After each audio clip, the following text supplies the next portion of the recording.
This is the men's room. Forget it, man, and get with the countdown. Shake this square world and blast off for Kicksville.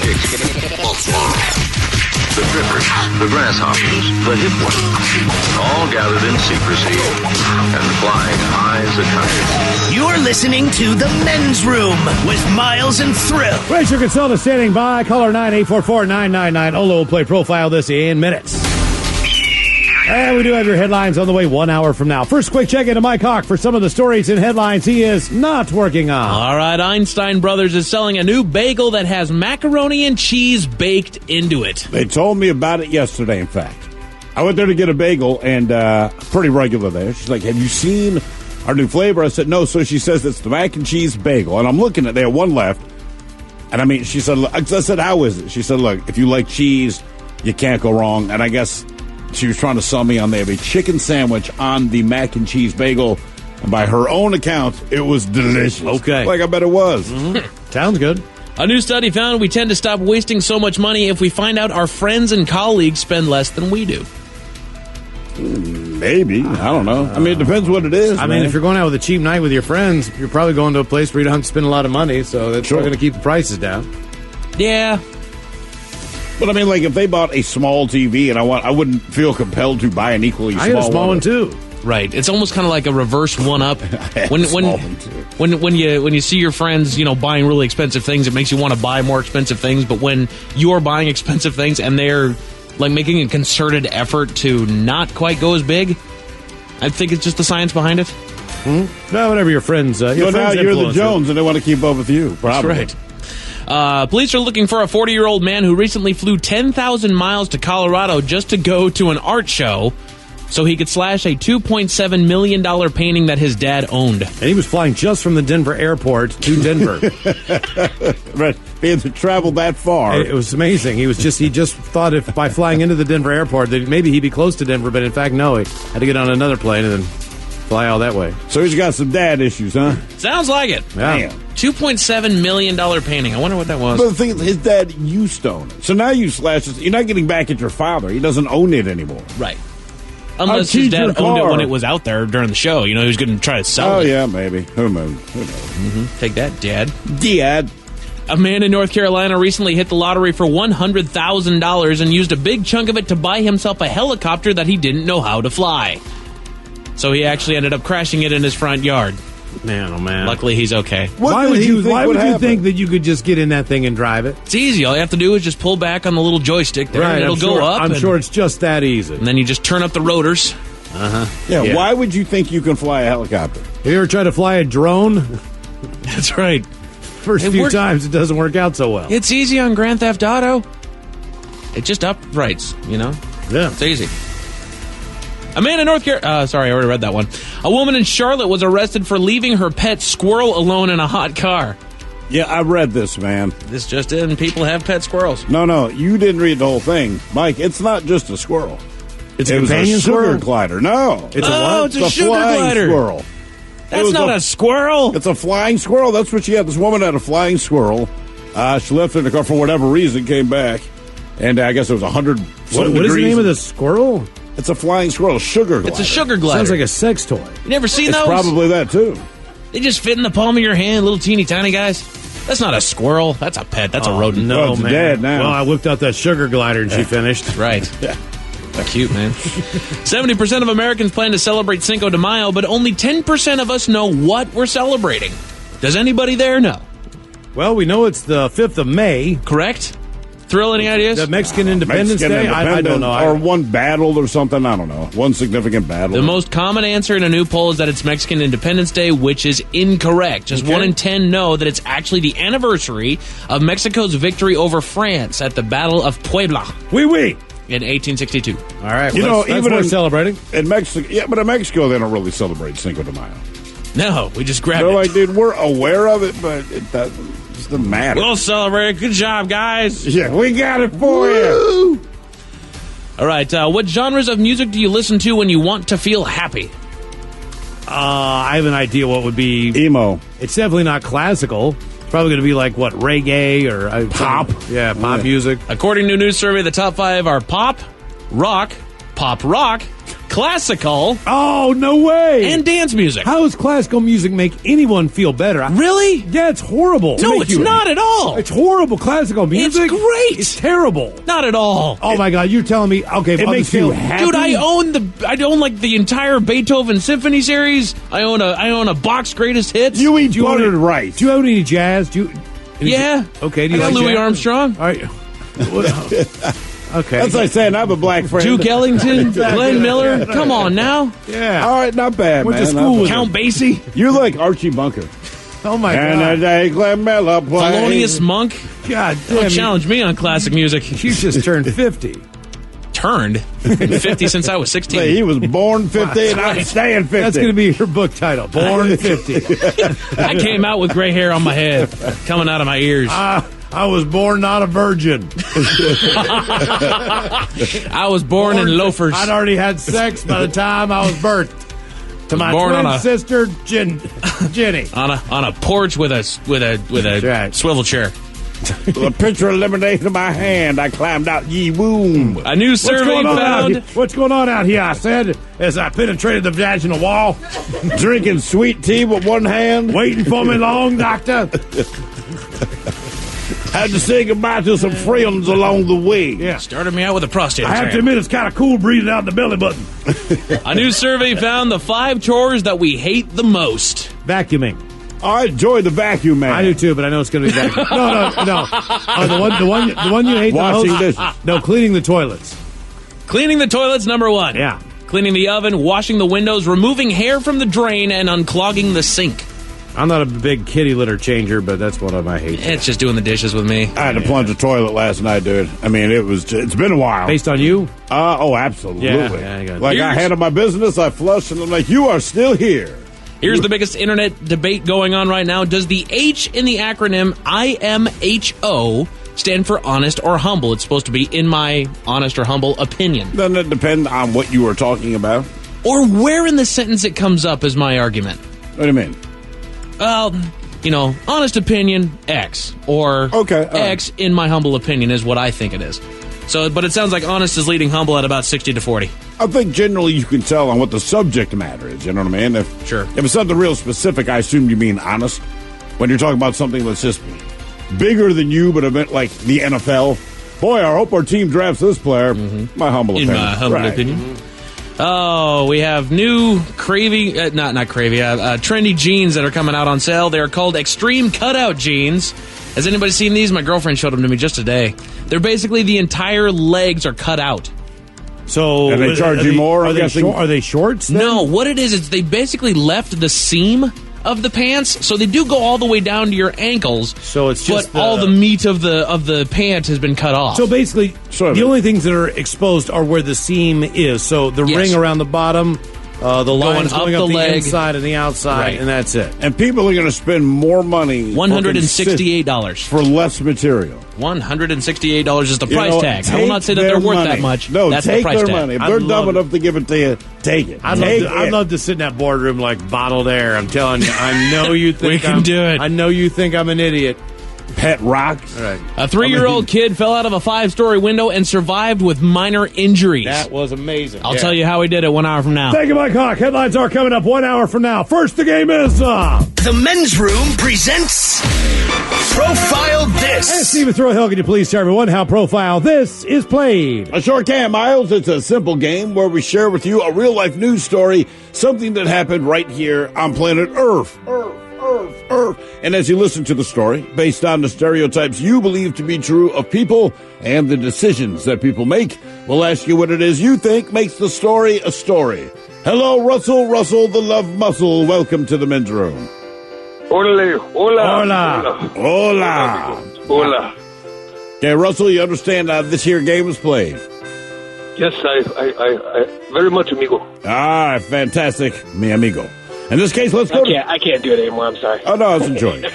Let's go to Texas, where a woman, this is actually a sad story, but a woman whose 2 toddlers died in a hot car last year after she locked them inside to teach them a lesson. Can't make this up. She was sentenced to 20 years in prison. Now, she's guilty on 2 counts of reckless injury to a child and the deaths of a 2-year-old and her 16-month-old. Each of those carried a maximum 20-year sentence. Instead, they gave her 1 20-year sentence. Now, she told investigators that she had been angry with her children, whom she'd found playing inside the car in the driveway on a hot day last May. And she was mad because she's explaining to them that it's dangerous to play in a hot car if she doesn't know about it. So what she did to teach them a lesson is then leave them inside of that same hot car, assuming that they could get out by themselves. I will repeat, they were 2 years old and 16 months. So what did she do? She went back in the car, smoked some weed, watched, and I'm not making this up, Keeping Up with the Kardashians, and then took a 2 to 3 hour nap. By the time she went back to check on the kids, they were unresponsive. The rest is history. Question for you is, do you believe that this dumbass is black, white, Mexi, or Asian? Wow, that's horrible. I don't know what's worse, the Kardashian thing or the death of the children. So, that sounds like a crazy white woman. I'm sorry. I don't know, man. The whole Kardashian link there with that's how I'm feeling. That's what I'm feeling. Where did this happen again? This was in Texas. Let me see if they give me the city. I'm not seeing the city on there, so it just says a Texas woman. It's not a major city in Texas. It does not say. I mean, it could be Houston, it could be Dallas, it could be Podunk. I really don't know. But either way, yeah. So she was angry with her kids because they climbed into the hot car. 2-year-old. Without her 2 year in the city. So she started strong. That's the right reason to be angry. But then to teach them a lesson, she left them in there. And I guess she forgot about them. Who knows? Maybe. I don't know. Russell, you going to stick with white? Final answer. I'm going to say crazy white woman, and a shout out to the Everett Silvertips and my buddy Eric. All right, we're going to find out if she was black, white, Mexican, or Asian next. That was a tease. You are listening to the Men's Room Radio Network. Hola, bitches. You're listening to the Men's Room. All right, today on Profile This, it smells of who sucks less as a mom is sentenced to 20 years in prison down in Texas because, well, she was angry with her kids for playing in a hot car. Granted, her kids were 2 and her other child was younger than that. Yes. She punished them by leaving them in the hot car to play. Then she went inside, watched some television, apparently forgot about her kids, and it was too late. Yeah, that's exactly it, man. But Russell, we asked you, did you believe that this woman was black, white, Mexican, or Asian? You went white. Yes, I did. It sounds really crazy. Oh! You are correct. You feel good about that if you I had a feeling. You really celebrate that victory. I have a feeling. Now for all TV news all the time, it's time for TV Time with Tim. And now, because your pathetic life is confined to countless hours in front of a talking box, the Men's Room presents TV Time with Ted. That wasn't as high as you normally get. No, I tried to. Oh my God, it's Mike Hawk. Oh, hi. Hello. I transformed. Unbelievable. You sound like you hurt when you do that. I don't know how he does it, man. Maybe it's because he's standing and I'm sitting down. He can hit the high notes, Ted can. He can, man. So I can sing all the boy he likes bands. boy bands. He's a soprano singer, absolutely. He can hit the notes. So, who is your guys' favorite SNL cast member, past or present? Oh, gosh, that's tough. It is hard, man. That's I mean, very difficult. Depends on the genre. I mean, Eddie Murphy did great stuff. Eddie Murphy when he was growing on. up. But much more recently, I mean, you can take Will Ferrell from that era. God, I mean, there's been so many. It depends. We named 2. Yeah, There's been so many. But we named 2. I mean, like, when Mike Myers and Dana Carvey did Wayne's World, it was great. There were different eras where skits were kind of, they took over the show, and those skits were what you lived and died for. I mean, I don't know. I think that's been the thing about SNL, you know, though, even if it was... They have Celebrity Jeopardy, and that's about it. Because they can do Black Jeopardy, Celebrity... But he's right, man. At the time we used to watch, it was, the certain skits would come back, and the skit was the thing. So whoever the main was in that, chances are, like, you're a favorite. It's a good point, because I really have never watched a whole lot of SNL. I know a lot of great comedians and great actors have come from there. Sure. My favorite, hands down, was always Bill Hader. Okay, yeah. Bill's solid. He's Stefan. Awesome. He was absolutely hilarious. And he was on Jimmy Kimmel not too long ago, and he was talking about one of his favorite shows to watch, Dateline. I love Dateline. Do you guys watch Dateline? Do you really love the show? It's my favorite show. It's the only I love true crime shows. And Keith Morrison has that real folksy kind of way of talking. He's like, you saw your father shot in the face. And I go, well, that must have been a while. And the other people on it I love is Josh Mankiewicz. Oh, wow. Josh Mankiewicz is the best because he kind of has a stuffy nose. He's always in Aruba. It's like the guy killed someone in Cabo San Lucas. That's mine. Like he always gets the best. And then he goes. He always says you could have a drinking game of this every time he'll do this. He goes, so you found a dead. Now most people when they find a dead body in their house, they call 911. But you didn't do that, did you?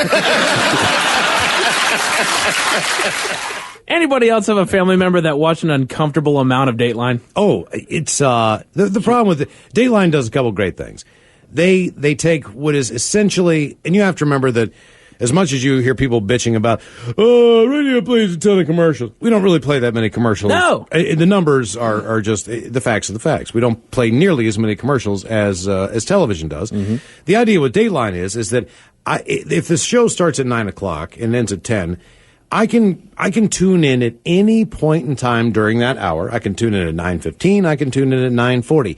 They will basically reset, repeat, replay everything to get me caught up, which is brilliant. It is. Even if I miss that, even if I miss that first 40 minutes, I can still tune in at 9:40, watch the last 20. Be interested, be entertained, and be out. And they have cheesy names. And the original, and if you just looked at the original amount of content that they are giving you for that hour, it is really just a half an hour. But they've stretched it into an hour by replaying, resetting. Johnny's neighbor was a friend of his in second grade. Well, they always go back to someone that brought up. Oh, where did we hear that name before? Right. That's right. Yeah. Johnny Davis, the guy that said he wasn't there. When we return, did Johnny know what was going to happen at the swing set? We'll find out next. And then when they come back, they go like... But wait, you have to add... What do you think Johnny did at the swing set? Facebook is right now. Or reach us on Twitter. Exactly. Or reach us here. The whole here. Then they'll wait to talk to the suspected murder victim until after not they've the murder victim. Right. Well, they never talk to the murder victim until after they've revealed that the victim got away. But once they come, and then they'll talk to the victim. But once they come back from that break, they go right back to zero. They go right back to the top of the show, and they tell you once again what happened, and they catch you up, and they go now to the playground in the swing set. Then they kick it up. It seriously is 30 minutes, if that, of original content. Mm-hmm. It's just the way they plot it. Exactly. It's brilliant, and it works. Us growing up, we always worried about my dad's well-being because my mom was always watching that show Snapped.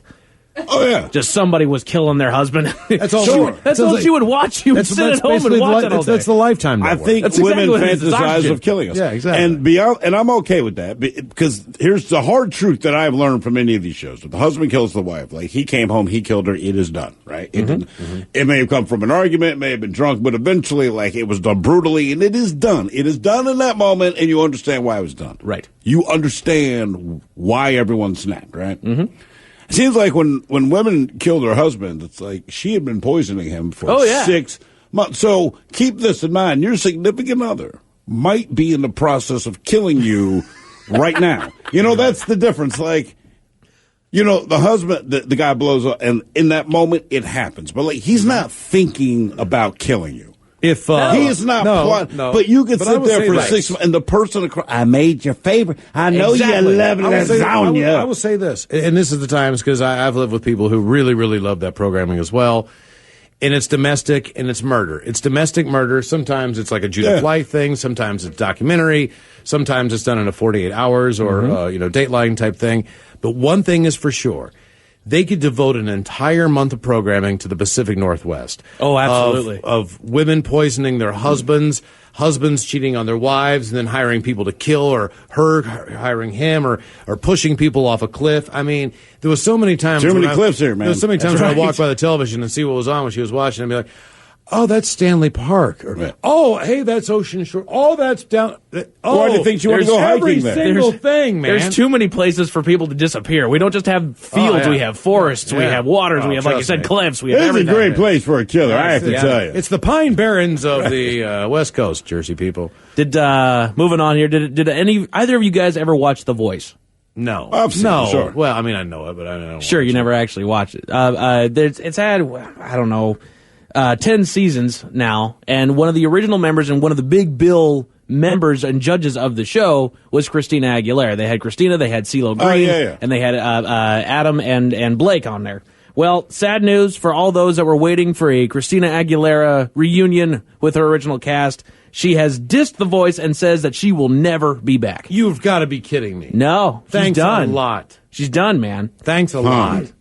Apparently, Billboard asked her when she'd return. I'm not hungry now. She said that she'd rather talk about, quote, positive things, but apparently she was in the mood to rant, saying that The Voice became something that I didn't feel was what I had signed up for in season 1. You realize it's not about music, it's about making good TV moments and massaging a story.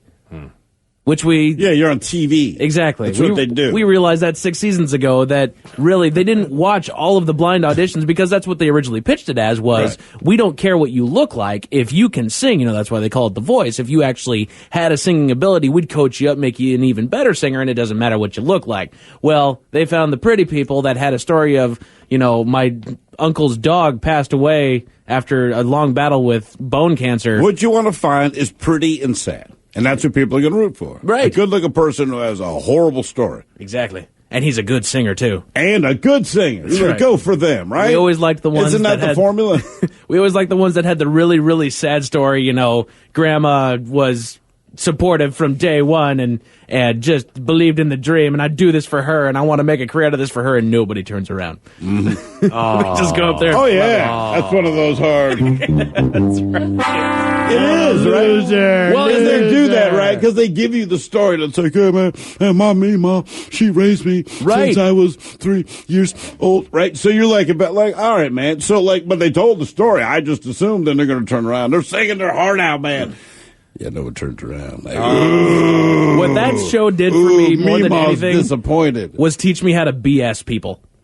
Because nobody would turn around. They would look at the contestant and say, you know what, you have a very unique voice and you have an interesting sound. They would never use actually positive or negative You made adjectives. my skin crawl. Jesus. You did that in your own way, didn't you? I could not open my right eyeball during the time you were singing. Conan fans, Conan is dropping to a half hour. He is. TBS is tripping Conan O'Brien's show from an hour to a half hour next year, but nobody's really calling it a downgrade. It says breaking out of the traditional late-night format means a less structured show with more comedy in and out of the studio, not to mention more online content that can be promoted by TBS. Does this mean now that he is not doing a studio-based show? I think that's what they're going for. He kind of wants to move out of the late night. It sounds thing. to me like he's moving out of doing a stand-up before... Yeah. And it's more just bit-based stuff. It's like... Because that's what's working for him. He went on that big tour where he was going all over the country, all over the world. He wouldn't be doing something if he didn't know exactly what he was doing and why he's doing it. It's just like if that's the direction where he finds... So this is his idea? I think so. Okay. If not, he was on board with it right from jump. Right. It says, at this stage, I want to do much more of what I love and I'm passionate about and what resonates with fans, especially online. And he's swimming in a crowded pool. There's a lot of good people doing what he does during his time. I don't think this is a bad decision at all, especially if he puts on a different type of show. If it's a different type of show, you want to watch it. Well, if it's good, it's good. Yeah. Exactly. Alrighty, sticking with late night here, Mr. Fallon. Really quick, have either of you guys ever lost a for sure bet? I've lost plenty of bets in my lifetime that I thought I was actually on the right track, but has there ever been there's no way that this thing can buckle, but it does? I'm not sure. Maybe man, just I'm facts so that I wrong. thought of. Right, I'm so wrong so often. It almost bleeds together. Well, Fallon's got plenty of stories. We got some more tweets. Now I thought I'd share some of my favorite I lost a bet stories from you guys. This first one's from I'm tired. She said, I bet my sister I could eat an entire spoonful of salt. We both lost because 2 seconds later I threw up all over her. That's a bad bet. I never. This one's from King Ed Hill. He says, once I bet my 12-year-old brother that he wouldn't have the guts to hit my uncle in the crotch. He won the bet and everyone got grounded for a month. Well, that's a good bet. Come on, you got it. This one's from @WhoopiePie10. He says, I once bet that I could get my parakeet to land on my finger. I opened the cage and he flew out the window. Lost two things that day. This one's from @Michael Brunette. He said, I once jokingly bet my soul to a buddy of mine while playing darts. He still calls me in the middle of the night to remind me I have no soul.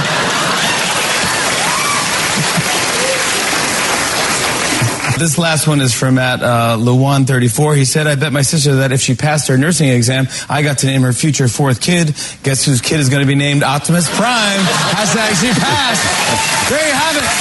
Those are our Tonight Show hashtags. That's a bad idea. If you're going to bet that, man, you better be absolutely positive. Sure. I'm not that sure about anything.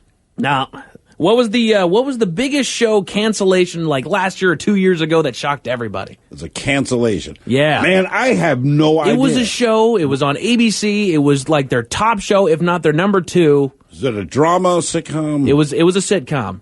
It's on ABC, and they canceled it. Yep, they canceled it. Everybody was shocked. Let me throw this curveball at you. Everybody thought that it was politically driven why it was canceled. Oh, Robin, you got an idea? Last Man Standing? Last Man Standing. I was like, what was were people shocked? Yeah, it was the Tim Allen thing. Oh, yeah. It was a huge show. It was bringing, absolutely. It was ABC's number 2 show by quite a bit, and it shocked everybody because they loved the show. It was hilarious. And everybody was wondering who would pick it up. I think CMT picked up the reruns and kept running it. Well, now there's a chance that it could be revived by Fox. Okay. So be ready. But it just went away based on... They were very kind of wishy-washy as to why it was canceled. I think they blamed the price tag for it. Okay, all right. Well, as to why they canceled it. That normally is the bottom line. I mean, maybe I don't know, man. I don't know. I saw that show maybe twice, and I never laughed. I just didn't think it was that funny. Nothing against Tim Allen. You also don't like Big Bang Theory, sir. You know that is very true. Do you honestly think that show is funny? It's run incredibly dry now. I haven't watched a new episode in a while, but the old episodes, absolutely, I loved it. They were hilarious. Okay, all right. I'm just. We trust you. I wanted to like it. I just didn't. Mm-hmm. Miles, every time I come in here, you know what I love to bring you. What are you bringing me? A top 10 list. Oh, get the hell out of here. Yeah, absolutely. I'm ready.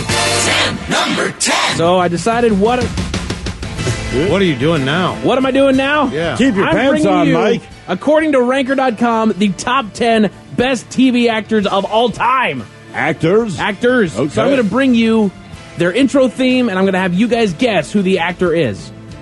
This is voted by you, the people. And this is number 10. This is number 10. These are TV actors from all time. Yes. What is this a theme song to? Oh, man, I don't know. I feel like I've heard this in my past. Mm-hmm. It is a show that has incredibly short seasons of a classic literary character. That is the theme song to Sherlock. Okay. Oh, I would have never known. Featuring Benedict Cumberbatch and Martin Freeman, and Benedict Cumberbatch makes number 10 on our list today. No Benedict Cumberbatch. No S. Number 9. We know this song. Yes, we do. I am absolutely big on this show right now.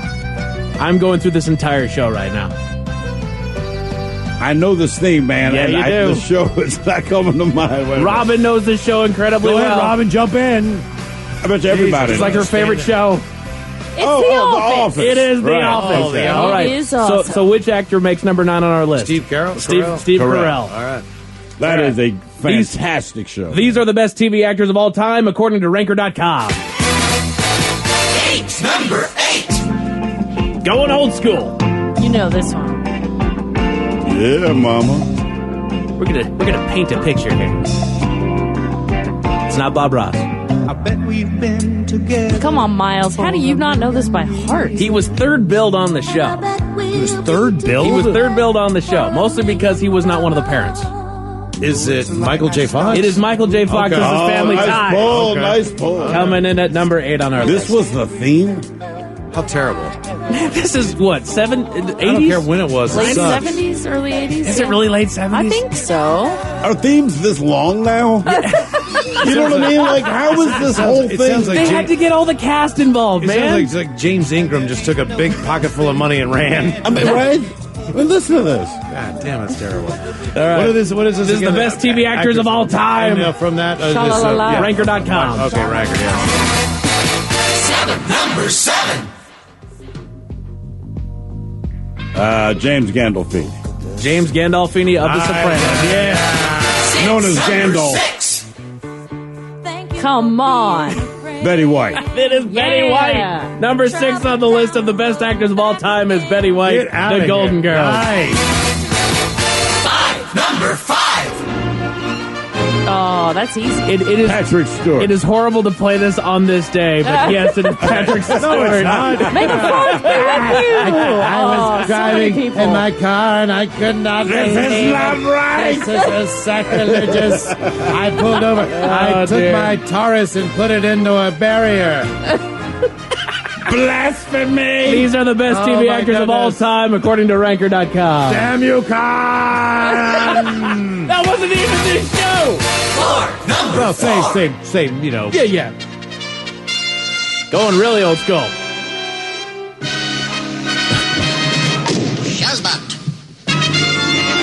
Miles, you got this one?